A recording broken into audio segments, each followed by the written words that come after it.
It started as a typical Saturday night, hosting a casual barbecue in our backyard with some cold beers flowing and friends chatting amid the smoky aroma from the grill. My husband, Ryan, had asked his old college buddy, Jake, to come over, someone he'd mentioned fondly for ages. Jake was impossible to overlook the moment he arrived. Tall, powerfully built, self-assured, the sort of guy who naturally commanded attention without any effort.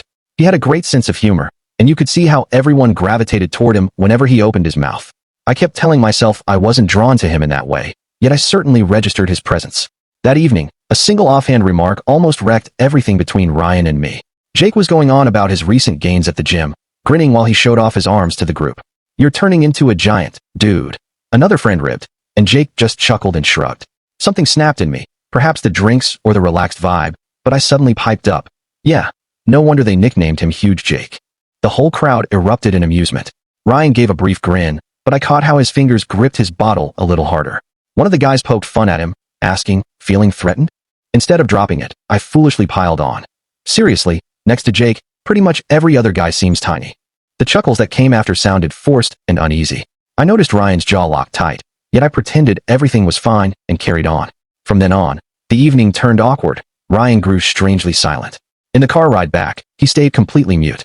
The music from the dashboard was the only sound, but the atmosphere inside felt suffocating. As soon as we pulled into the driveway, he headed directly to our room. I trailed after him, attempting to keep my tone light. "Everything all right?" He pivoted gradually, his gaze icy. "Sure. I'm just curious about one thing," he murmured. "How exactly do you know?" "He's bigger." My stomach nodded instantly. It felt like all the oxygen had disappeared.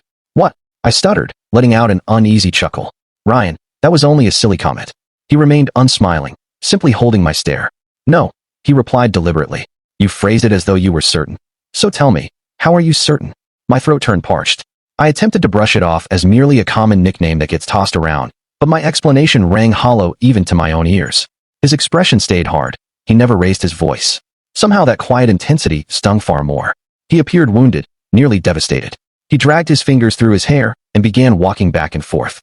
"Did you honestly believe that was amusing? Throwing that out there with everybody listening? You humiliated me, Sarah." My words faltered. "Ryan, it was innocent fun. Everyone was cracking up."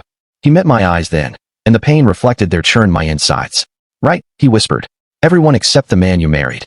Then he snatched his car keys and left the house.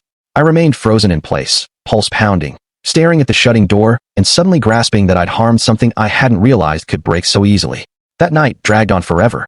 I kept checking my phone endlessly, dialing his number. We can't tell the full story in a short video. If you want to see the full story, click the link in the. Please subscribe to my channel.